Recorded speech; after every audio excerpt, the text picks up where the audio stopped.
Kristus. Haleluya. Amin. Amin. Haleluya, puji Tuhan. Ya, Tuhan berkata 2-3 orang berkumpul dalam namaku, Tuhan hadir di tengah-tengah kita. Ya, baik. Hari ini kita memperingati malam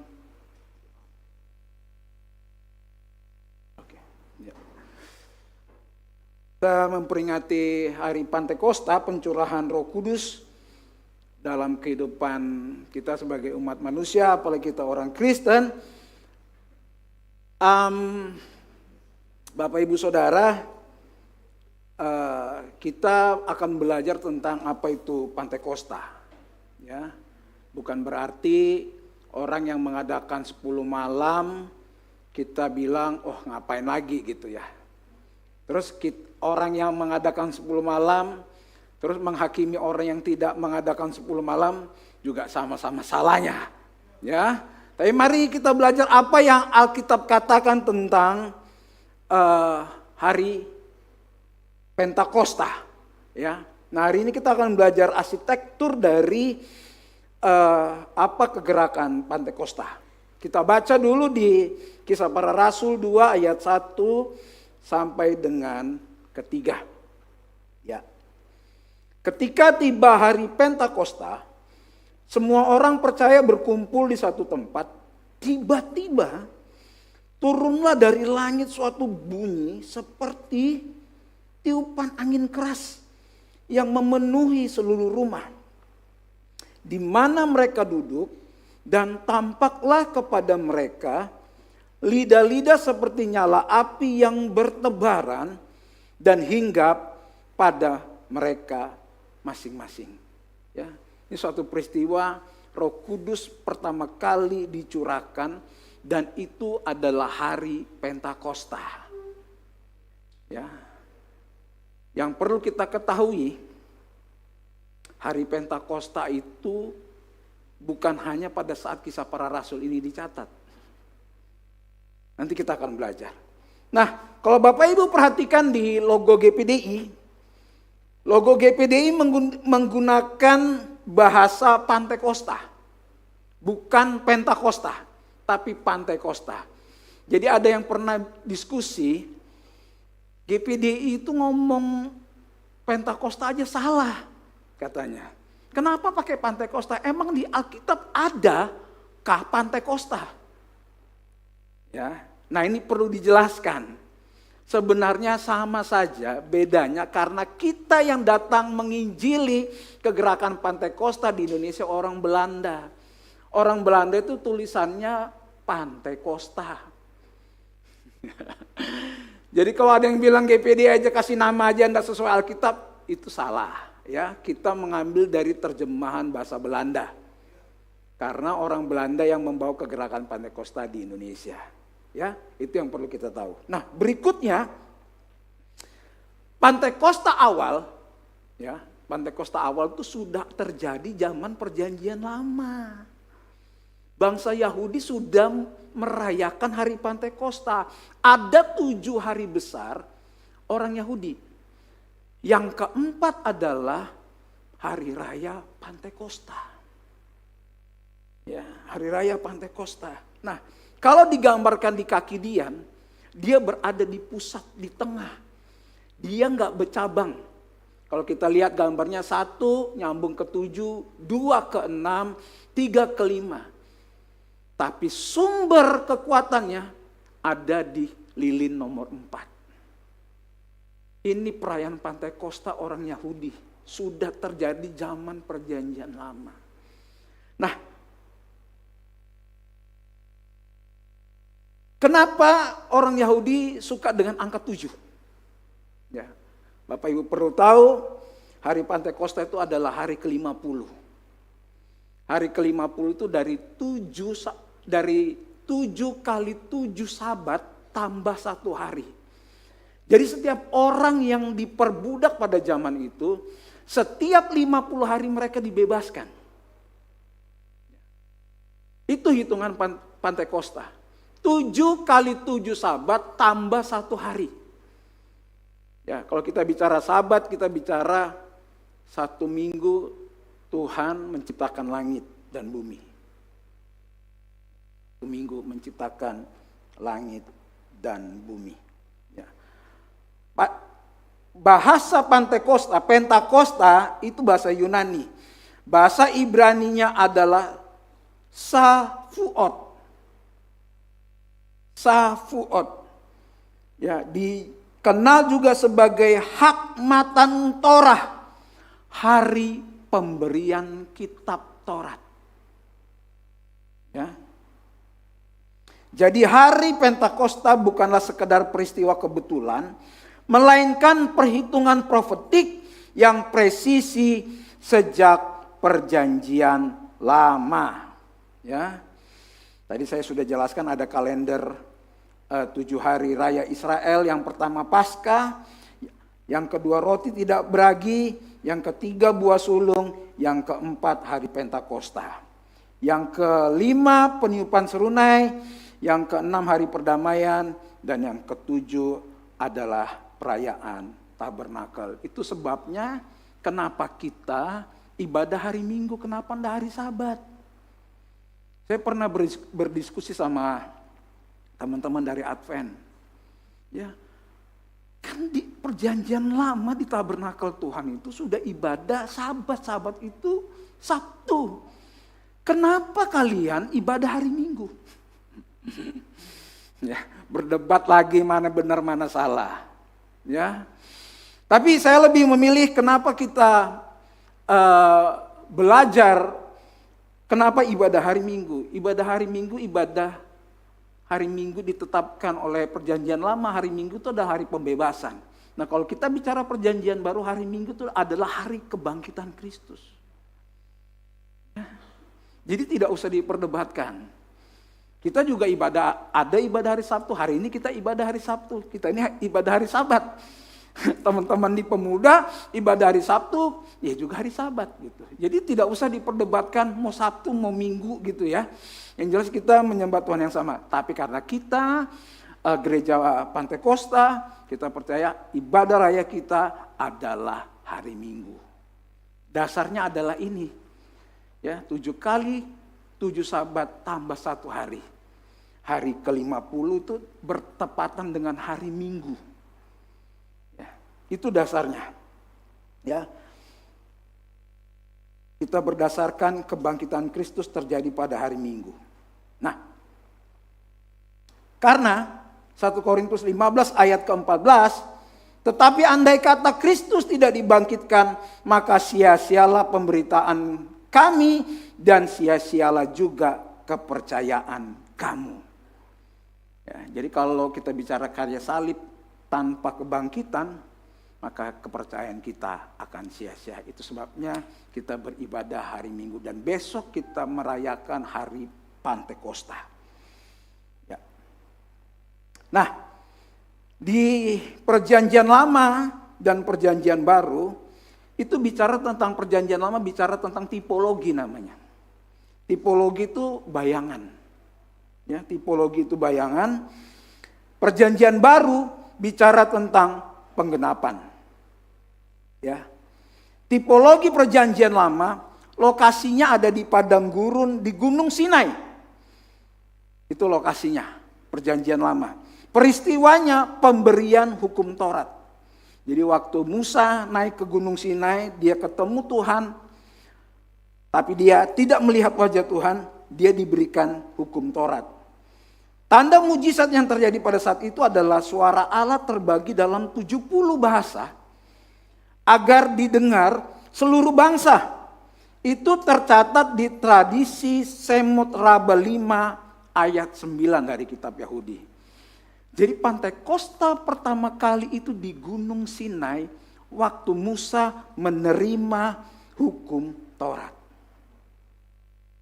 Bayangan itu pada saat itu. Lalu penggenapannya di perjanjian baru, lokasinya di Yerusalem. Peristiwanya pemberian Roh Kudus di Kisah Para Rasul 2 ayat 1 sampai 3 yang kita baca. Tanda mujizatnya, rasul-rasul berbicara dalam berbagai bahasa yang dimengerti oleh bangsa-bangsa. Ya. Kesimpulan teologis dari tipologi dan antitype ini adalah telah digenapi pada Kisah Para Rasul 2 sehingga kita tidak perlu pencurahan Pantekosta ketiga. Halo? Gambar berikutnya. Ini penting sekali. Kalau ada yang bilang sekarang ini akhir zaman ada kegerakan Pantekosta ketiga, enggak ada. Kegerakan Pantekosta sudah digenapi pada saat Yesus naik dan dia memberikan penolong yang lain yaitu Roh Kudus. Dicurahkan waktu di loteng.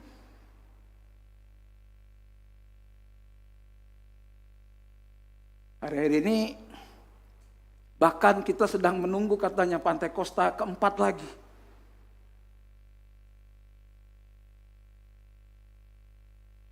Jadi Pantekosta cukup 2 kali. Itu pun perjanjian lama 1 kali, perjanjian baru 1 kali. Makanya lebih memilih doa 10 malam bukan pencurahan. Doa saja. Karena Roh Kudus sudah dicerahkan selesai. Jadi tidak ada Pantekosta ketiga. Saya ingat Pantekosta ketiga dideklarasikan waktu di Sentul di Bogor. Banyak hamba-hamba Tuhan kumpul di sana. Lalu ini adalah kegerakan Pantekosta ketiga. Ya. Saya perlu mengingatkan ini. Karena kita gerakan Pantekosta, kegerakan karismatik senang yang berbau mistis. Ya. Jadi tidak ada Pantekosta ketiga. Nah kalau gitu gereja kita berdasarkan kegerakan di Azusa Street. Setuju. Tapi itu bukan pencurahan lagi. Memang Roh Kudus sedang bekerja.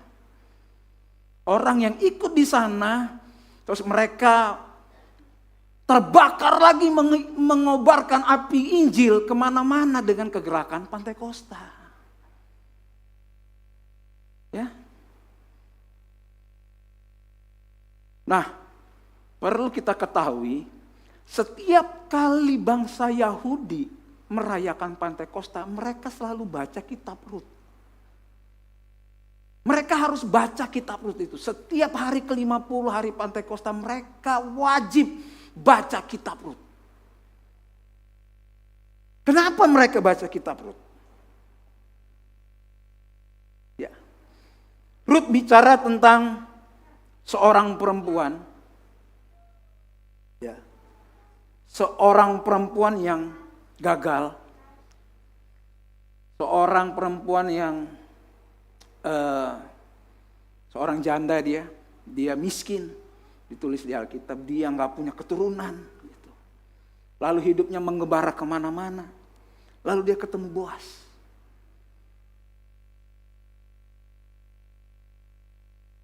Rut bicara tentang gereja Tuhan, jemaat Tuhan, kita yang manusia penuh dosa, ketemu Boas, akhirnya Boas mau menikahi Rut. Boas bicara tentang Yesus Kristus di perjanjian baru. Jadi setiap hari Pantekosta orang Yahudi selalu baca kitab Rut ini. Mereka sampai hari ini menantikan Mesias itu yang mau menerima mereka. Mereka baca sampai sekarang kitab ini. Ya. Makanya penting kita. Kegerakan Pantekosta itu untuk apa sih? Kita ini dipenuhi Roh Kudus untuk apa? Ya. Nah, ada satu gematria misi perluasan keselamatan. Kalau kita bicara Alkitab selalu bicara tentang angka. Perjanjian lama kegerakan Roh Kudus itu dimulai dari 12 suku Israel. Lalu tadi kita baca di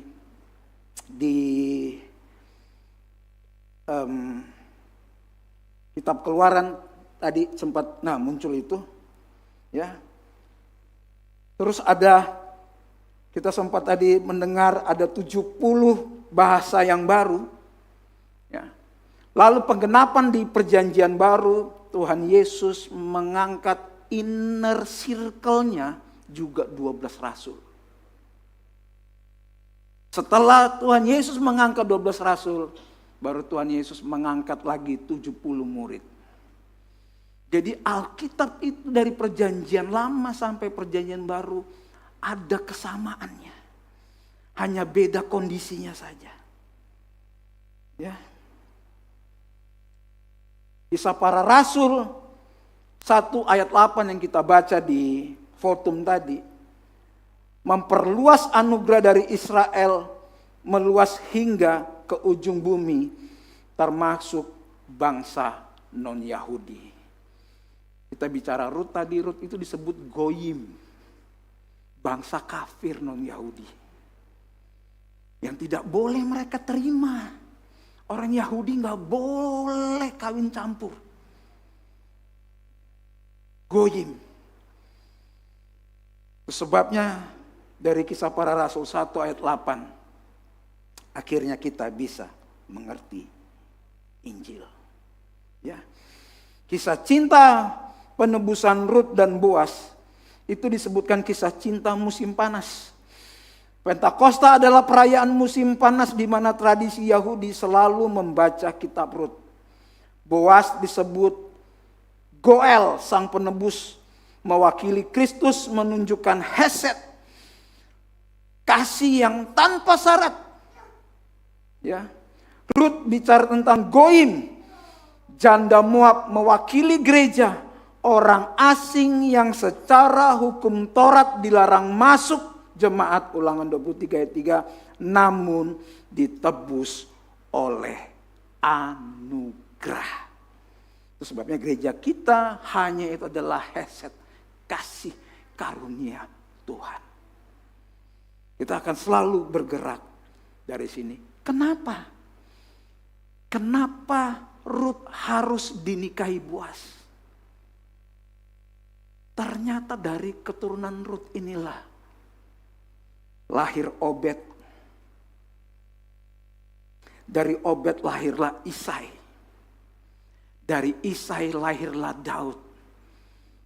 Dari keturunan Daudlah Yesus lahir. Jadi Alkitab itu bicara panjang tentang persiapan kedatangannya Mesias itu. Jadi keselamatan menjadi tidak eksklusif. Kasih setia Tuhan mencangkokkan bangsa asing secara langsung ke dalam rencana besar kelahiran Sang Mesias. Nah, yang perlu kita pelajari hari ini adalah bagaimana kegerakan Pentakosta itu menjadi bagian dalam kehidupan kita. Ya. Nah, dinamika transformasi Yesus yang penuh dengan Roh Kudus, yang pertama adalah pemberian Roh Kudus yang diam di dalam diri orang percaya. Lalu membangkitkan keinginan kuat untuk menjadi serupa dengan gambaran Kristus.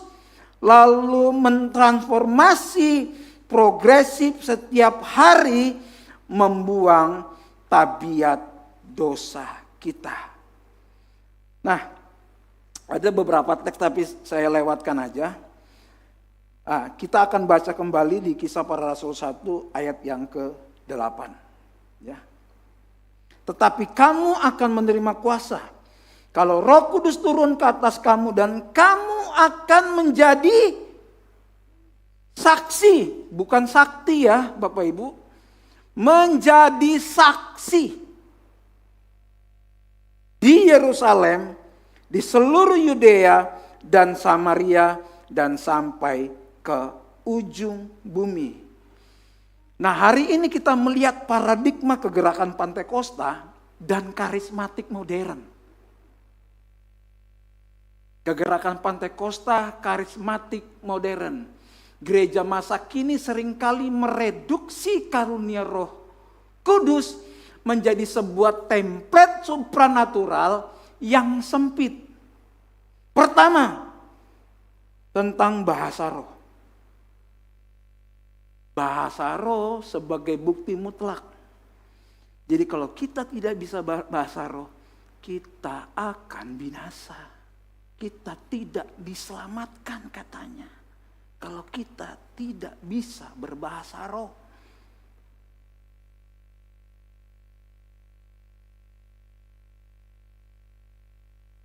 Lalu bicara tentang mujizat. Penyembuhan fisik. Kalau sakit, pergi ke KKR kesembuhan, terus tidak sembuh. Bisa dikatakan kita kayaknya orang tidak diselamatkan, sakit aja tidak bisa disembuhkan.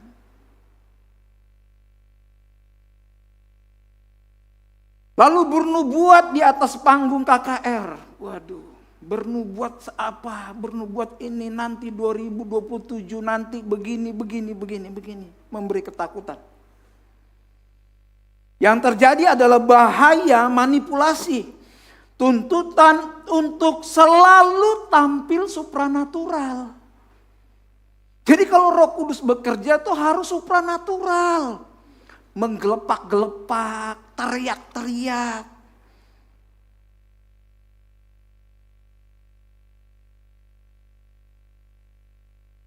Tuntutan untuk selalu tampil supranatural seringkali memicu memanipulasi. Alih-alih bernubuat, banyak yang sekedar lu buat.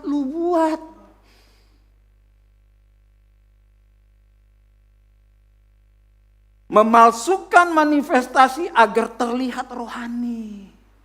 Gue bisa bahasa roh nih, lu belum bisa, gue lebih rohani. Atau sekedar menjadikannya marketing tools untuk membesarkan gereja dan kebanggaan pribadi hamba Tuhannya. Minggu lalu GPCC ada 2 orang datang, lalu kami dipanggil ngopi 4 orang hamba Tuhan GPDI semua, wilayah Samarinda 3 orang, 1 wilayah Handil. Lalu salah satu gembala di Samarinda bahas masalah bahasa roh. Dia bilang gini, bahasa roh itu kenapa kok mirip-mirip semua ya dia? Kebetulan hamba Tuhan ini gak bisa bahasa roh. Kok mirip-mirip semua katanya. Ya lala misalkan begitu ya. Itu dari mana awalnya? Wow, berdiskusilah kita. Wah, macam-macam gitu ya, ada pandangan begini. Terus ada satu hamba Tuhan bilang begini, itu kemungkinan bahasanya bisa sama karena gembalanya yang dulu pertama kali berbahasa roh, dia tumpangkan tangan kepada jemaatnya penuh dengan Roh Kudus.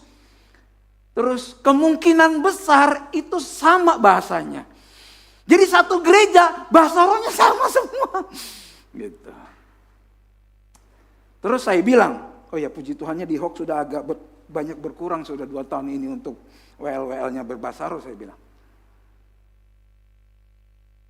Kenapa? Karena bahasa roh itu sifatnya pribadi, bukan di tengah-tengah jemaat. Kita pernah bahas ini di 1 Korintus 14, mulai ayat 1 sampai ke 44.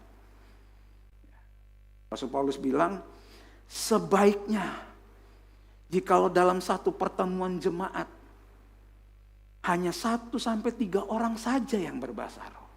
Itu pun dengan catatan kalau ada yang menafsirkan. Jika tidak ada, lebih baik diam. Rasul Paulus, karena waktu itu kegerakan itu, wah, euforia Roh Kudus bekerja dengan ugal-ugalan kalau saya bilang, luar biasa.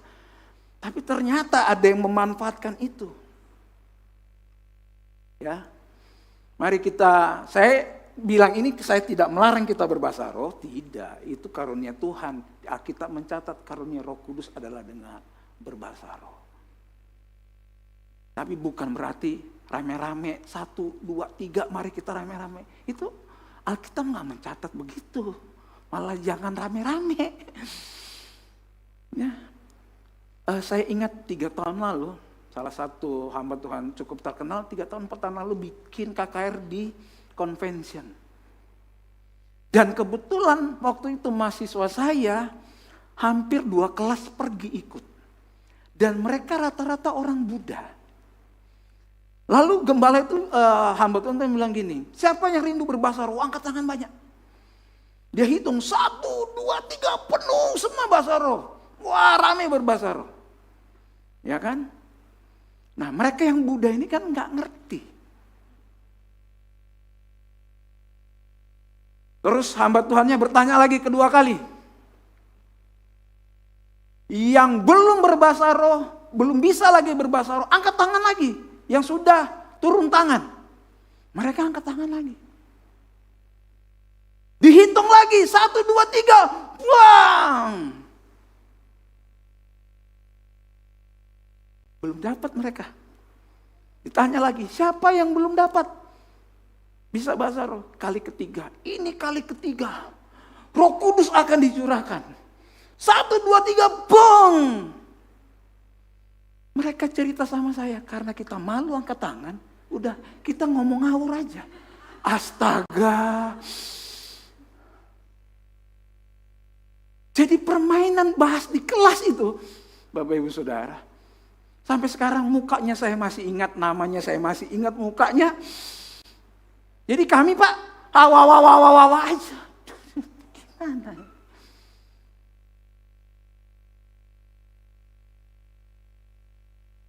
Kenapa? Karena kita diajarkan kalau kita tidak bisa berbahasa roh, nanti kita ikut masa aniaya antikris. Itu sebabnya kita mengejar karunia ini dengan berbagai cara supaya kita bisa berbahasa roh. Jadi guyonan mereka. Saya sampai, serius kamu nggak bohong? Betul Pak, sampai 3 kali dia begitu. Pakai hitung lagi. Ya ampun.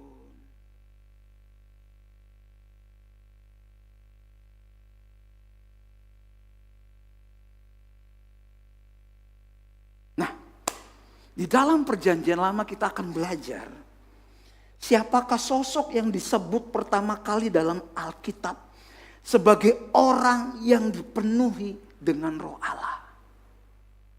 Dia bukan seorang nabi. Dia tidak pernah berkhotbah di mimbar. Saya waktu baca ini, tidak ada catatan dia bisa berbahasa roh. Nggak ada catatannya orang ini. Dan dia tidak melakukan mujizat penyembuhan kayak apa, dia nggak pernah bikin. Orang ini ternyata dia dicatat dalam Alkitab orang yang pertama kali penuh dengan Roh Allah. Siapa namanya? Namanya adalah Besalel ben Uri ben Hur. Keluaran 31 ayat 3. Telah kupenuhi dia dengan Roh Allah. Siapa Besaleel ini? Dia yang bikin segala perkakas di tabernakel Musa. Seorang seniman. Dia juga disebut seorang tukang kayu. Dia juga disebut sebagai seorang arsitek. Dia seorang seniman, perupa, tukang kayu, dia desainer, dia arsitek. Tugas utamanya dia merancang kemah suci, mendesain pakaian imam. Dia yang bikin bajunya imam besar itu. Ya. Efod kita bilang, dan tata letak batu berharga, emas-emas, batu-batu berharga di baju imam besar, dia yang buat. Secara status manusia pertama yang secara eksplisit dicatat dalam sejarah Alkitab sebagai sosok yang dipenuhi Roh Kudus.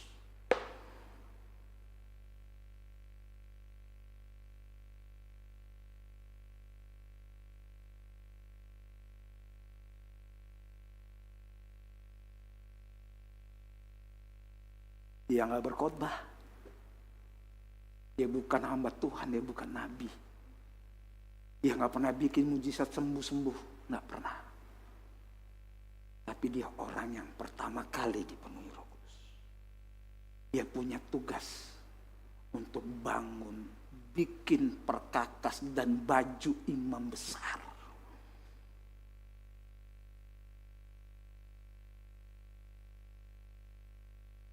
Arti nama Besalel yang Betselem artinya dalam bayangan citra, terhubung dengan citra dan rupa Allah saat penciptaan manusia. Terus L-nya bicara tentang Elohim, artinya Allah sang pencipta. Ya, karya seorang seniman atau arsitek bukanlah sekedar hal duniawi. Itu adalah pantulan langsung dari natur Allah sang maha pencipta. Besalel mencipta karena dia berada dalam bayangan sang pencipta. Nah, bagaimana manifestasi roh yang sangat natural? Di Keluaran 31 ayat 3 menyebutkan ada 4 dimensi spesifik. Ruah Elohim, roh Allah memenuhi Besalel. Ya, yang pertama hokmah. Dia orang yang berhikmat, mempunyai kemampuan melihat gambaran besar dari sebuah desain. Bayangkan waktu Musa disuruh Tuhan, kamu bangun ukurannya sekian, modelnya sekian. Itu gimana gambarannya? Lalu Musa mengangkat si Besalel ini untuk bikin. Lu bayangkan bikin kaki dia itu zaman dulu kayak apa, Bapak Ibu, bisa presisi kayak gitu. Bikin tabut. Bikin kolam pembasuhan. Mezbah korban bakaran. Meja roti sajian. Itu kalau bukan orang yang diurapi Tuhan gak mungkin bisa bikin. Ya. Lalu ada istilah tebuna. Pemahaman mendalam tentang bagaimana elemen-elemen itu bekerja sama. Lalu ada istilah da'at. Mempunyai ilmu teknis dan material. Terus ada bahasa melaka, artinya keahlian bertukang. Keterampilan fisik mengeksekusi desain menjadi nyata.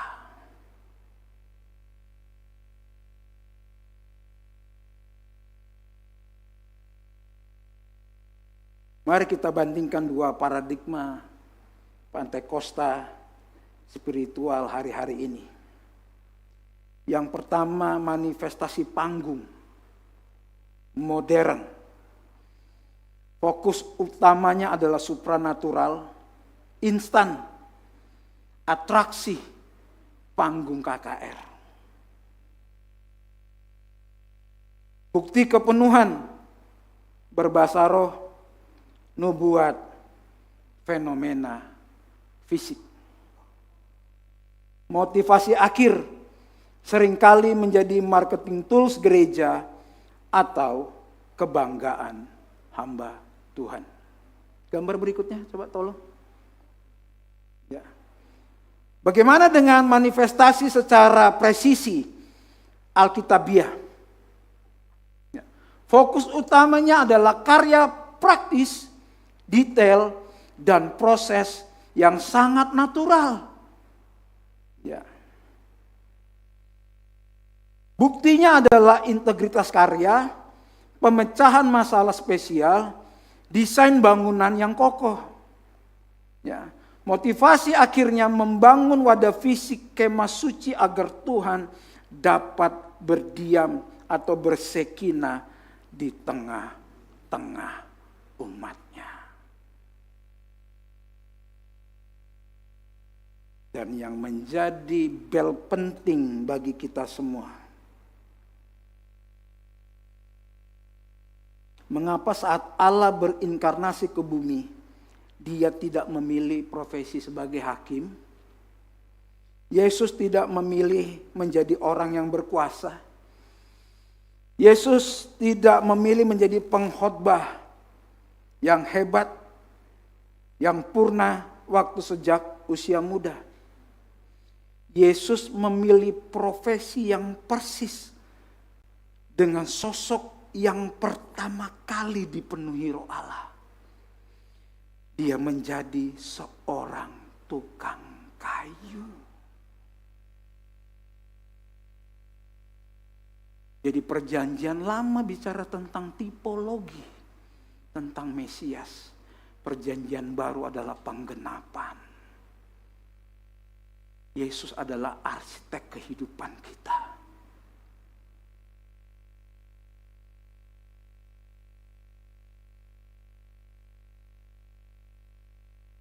Berikutnya, Yesus bukan sekedar tukang kayu biasa. Bahasa Yunaninya adalah tekton. Bukan hanya pemotong kayu. Ini berarti dia craftsman, dia builder, dia teknisi. Seseorang yang memiliki keahlian teknik yang tinggi. Arsitek berasal dari kata archi, yang utamanya adalah memimpin. Tekton adalah pembangun atau seniman. Jadi Yesus adalah sang seniman yang utama, dia master builder. Keahlian teknis Bezalel di perjanjian lama kini berdiam secara sempurna di dalam diri Yesus Kristus. Ya. Misi sang arsitek adalah mengembalikan citra yang rusak. Tabernakel dipakai untuk penebusan dosa. Imam besar pada saat dia mempersembahkan korban bakaran, dia beribadah, dia harus masuk, dia perlu diikat tali, dia harus mempersembahkan korban yang paling bagus. Jikalau imam itu berdosa, dia pasti mati. Makanya kenapa dikasih tali ketika dia sudah nggak ada bunyi keringnya lagi, di bel di kakinya, berarti mati. Berarti imam itu masuk, dia berdosa, dia ditarik keluar. Karena tabernakel dibangun untuk memulihkan bangsa Israel, ternyata gagal. Digenapi di perjanjian baru. Restorasi rohani. Sebagai sang arsitekton, Yesus mengembalikan citra Allah yang rusak di dalam diri manusia oleh darahnya di kayu salib. Jadi yang perlu kita ketahui, kalau kita penuh Roh Kudus, kita orang Pantai Kosta, terlihat dari pekerjaan kita.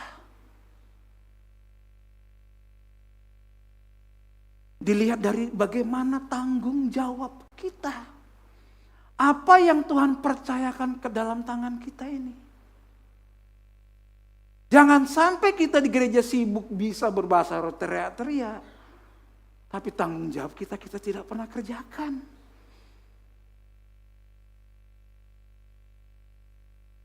Kita ngomong kita orang yang dipenuhi Roh Kudus.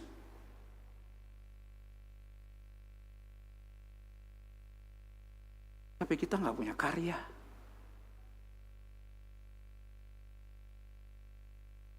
Karya kita adalah ibadah kita. Roh Kudus tidak eksklusif untuk hanya hamba Tuhan di atas mimbar.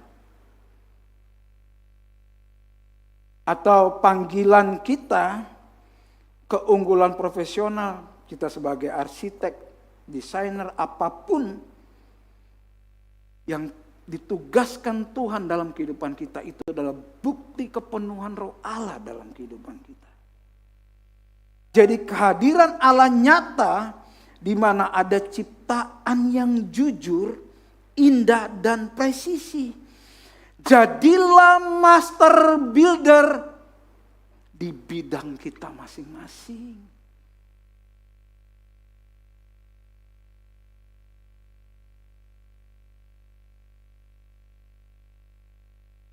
Bagaimana kita di kuliah? Bagaimana kita di kantor?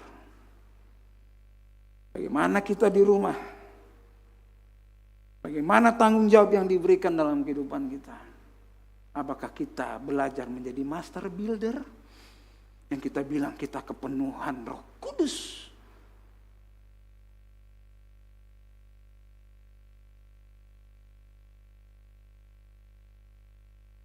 Nah, bagaimana membingkai ulang kegerakan Pentakosta? Menggali makna sebenarnya dari mujizat Kisah Para Rasul melampaui perdebatan modern. Kalau Bapak Ibu perhatikan di media sosial, yang Injili versus karismatik.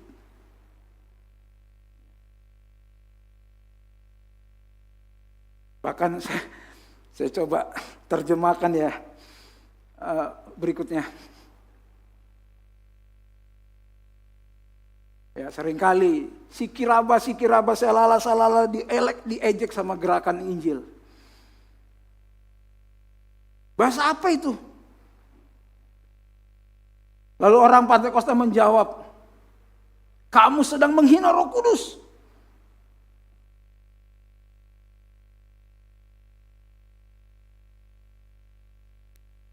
Kita seringkali terjebak dalam ujaran kebencian, hate speech, dan saling menghina sehingga kita lupa pada satu hal yang penting. Apa sih yang penting daripada sekedar kita manifestasi yang kita sering lihat, apalagi di youth camp, di KKR.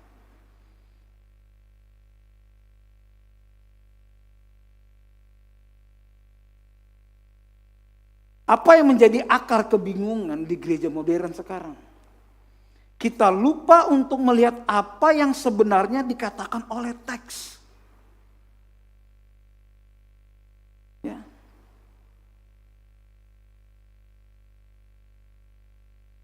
Kisah Para Rasul 1 ayat 8, tetapi kamu akan menerima kuasa kalau Roh Kudus turun ke atas kamu. Roh Kudus turun sebagai sumber kuasa. Dan kamu akan menjadi saksiku. Tujuan utamanya bukan untuk pengalaman mistis pribadi. Bukan. Tetapi melainkan untuk kesaksian. Menjadi saksi di Yerusalem dan di seluruh Yudea dan Samaria sampai ke ujung bumi. Jangkauannya menjangkau segala bangsa dan bahasa. Realita Pentakosta saat itu, kalau Bapak Ibu baca setelah Roma 1 ayat 8-9, waktu di loteng Yerusalem mereka tiba-tiba berbahasa asing. Mereka dihinggapi lidah-lidah api. Ya, waktu mereka berbahasa roh, kan ada suku-suku lain, bangsa-bangsa lain. Rasul ini nggak tahu bahasa Persia, tapi tiba-tiba dia berbahasa roh, orang Persia ngerti. Oh, kok dia bisa bahasa kita? Di situ ada orang Arab. Oh, kok mereka kok orang Israel, orang Yerusalem bisa ngomong bahasa Arab?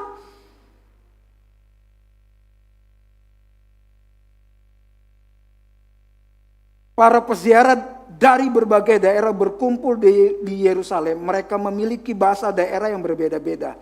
Roh Kudus turun dan para rasul menerima kuasa untuk berbicara dalam bahasa mereka.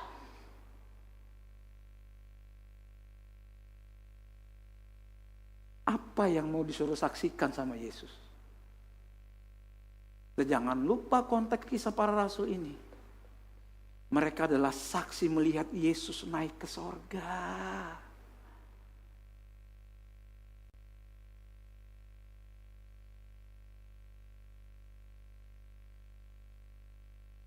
Masalah utama di Yerusalem bukanlah kendala bahasa, melainkan kebutuhan akan bukti bahwa Yesus yang telah naik ke sorga itu benar-benar hidup dan berkuasa.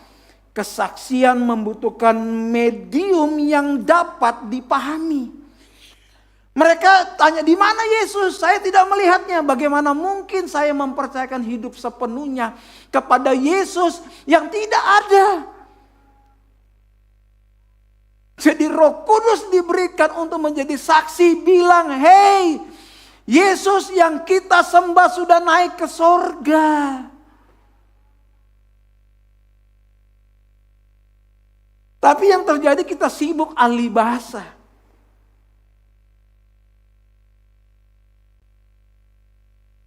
Gak ada gambar lagi. Kita sibuk di ahli bahasanya.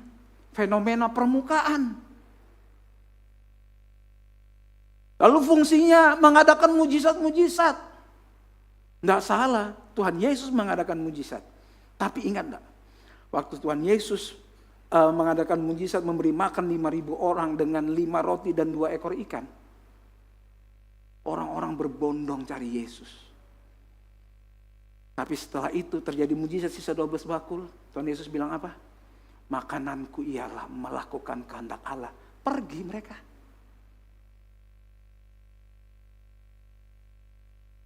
Pergi. Mereka sudah melihat mujizat loh. Perut mereka sudah terisi.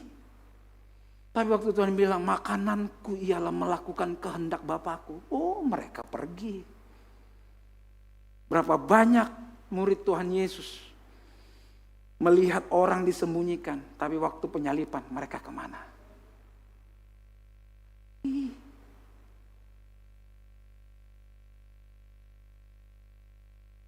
Jadi kalau hari ini kita mengikut Tuhan untuk mencari mujizat, pada saat Tuhan tidak bisa memberikan mujizat, kita adalah orang yang paling berpeluang besar meninggalkan Tuhan. Mungkin kita masih ibadah, mungkin kita masih Kristen, tapi kita nggak percaya Yesus.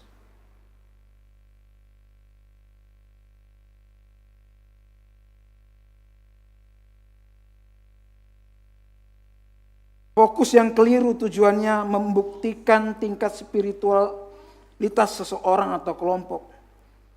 Reaksi kita saling mengejek atau menghakimi sesama. Pusat perhatian kita, mekanisme ahli bahasa itu sendiri. Tapi apa fokus Alkitab? Memberdayakan orang percaya untuk menjadi saksi. Bukan sakti. Menjangkau bangsa-bangsa yang bersiara dengan Injil. Ya, membuktikan bahwa Yesus Kristus hidup dan bertata. Pada saat Yesus naik itu seorang teolog mengatakan dia enthronement. Dia membuktikan dia raja di atas segala raja. Mujizat utamanya bukanlah ahli bahasa. Mujizat utamanya adalah sekarang Yesus yang diberitakan.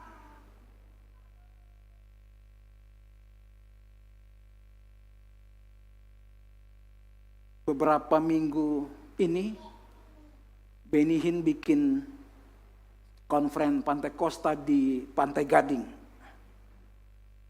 Ya. Kita tahu Benny Hinn adalah hamba Tuhan yang bikin banyak orang sembuh, orang segala macam, lalu dia cerai sama istrinya. Beberapa tahun dia off pelayanan, lalu sekarang balik lagi pelayanan. Lalu dia bilang begini, Bapak Ibu Saudara, sejak umur 21 tahun sampai sekarang 73 tahun. Saya umur 21 tahun dia sudah mulai khotbah, dia mulai KKR. Dia bilang begini, tanda mujizat. Hal-hal yang ajaib. Dia bilang kayak gitu. Kesembuhan-kesembuhan yang terjadi tidak pernah menjamin kita percaya Kristus.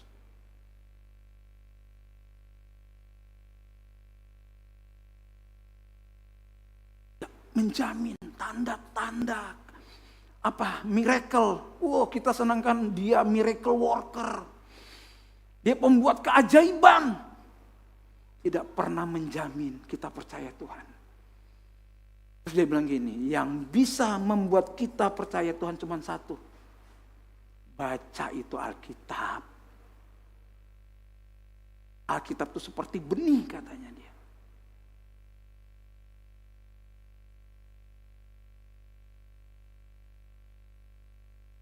Saya tidak tulis di sini. Saya ingin melemparkan pertanyaan reflektif untuk kita semua, termasuk saya. Yang kita ngaku kita adalah orang Pantekosta.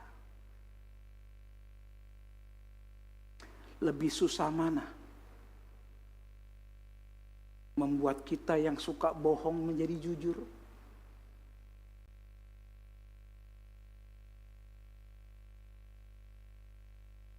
Lebih susah mana? Membuat kita yang tidak penurut jadi dengar-dengaran.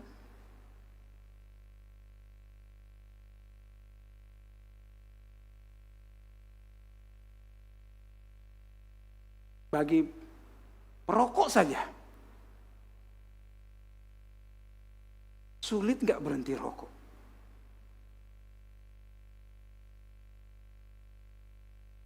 Sulit.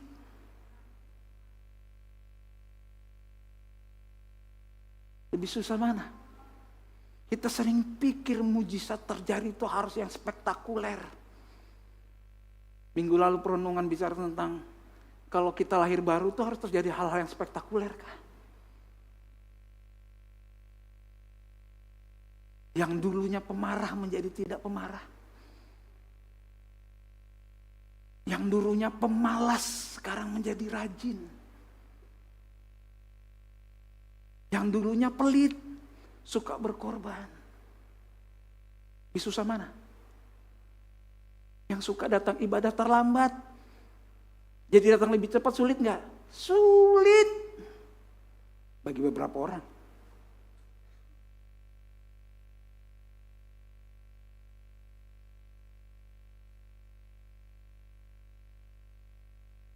Menjadi perenungan kita, Bapak Ibu Saudara. Dengan hal yang kita pikir bukan spektakuler, kita pikir itu bukan Roh Kudus. Kita sering terjebak dengan hal yang besar. Mujizat utama ketika Yesus diberitakan, perlahan hidup kita diubahkan setiap hari. Roh Kudus yang bantu kita untuk berubah.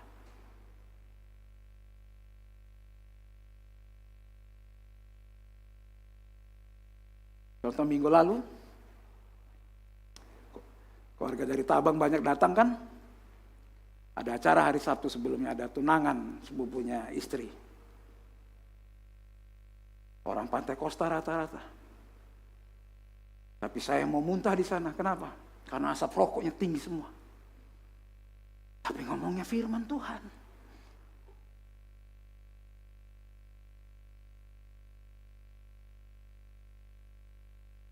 Ketika kita berada di komunitas Kristen,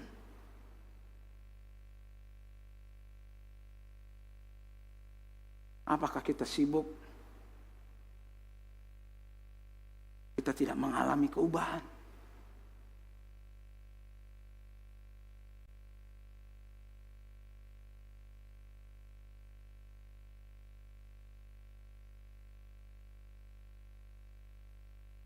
Menjadi refleksi untuk kita semua. Apa kita mengalami keubahan ketika kita bicara kepenuhan Roh Kudus?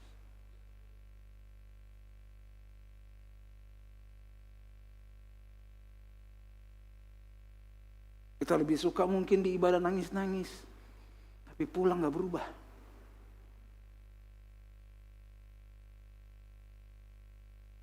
Waktu saya ini menjadi refleksi, iya ya Tuhan, aku ngakui Tuhan aku susah di sini.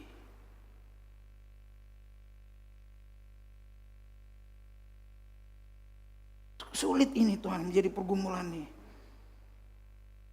Makanya di rumah itu Sarah sama istri saya selalu ngomentarin gitu ya. Nah sudah ini Koeli mulai sudah ini. Ngoceh sudah mulai. Makanya Koeli kalibrasi hati. Wih. Kadang-kadang lagi jengkel. Ngomong. Koeli kalibrasi hati. Iya. Kita harus jujur. Kita perlu Roh Kudus setiap hari. Firman dan Roh Kudus bekerja untuk mengubahkan kita dari hal yang sederhana.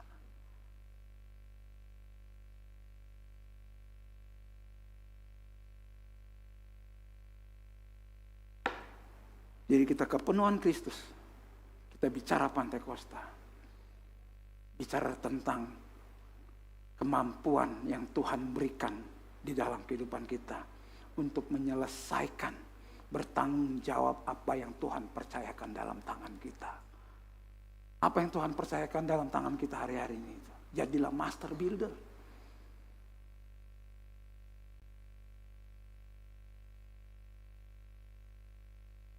Kita nggak perlu mujizat yang spektakuler. Kita perlu sederhana.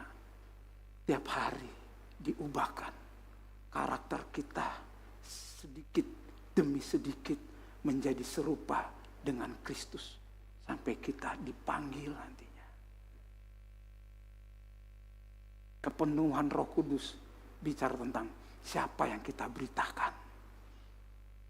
Kalau hari ini di mimbar ini memberitakan tentang saya, Pastor Morton, Pastor Vivi, Pastor Yesi, atau pengkhotbah yang lain, Dr. Sam.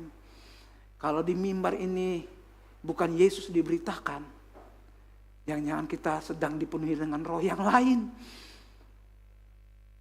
Roh Kudus diberikan untuk menjadi saksi, memberitakan Yesus yang naik ke sorga. Dia duduk di sebelah kanan Allah Bapa, memerintah. Dia adalah raja di atas segala raja. Kita bukan rajanya. Jadi kalau kita dengar di mimbar bukan Yesus yang diberitakan, kita harus ngerti.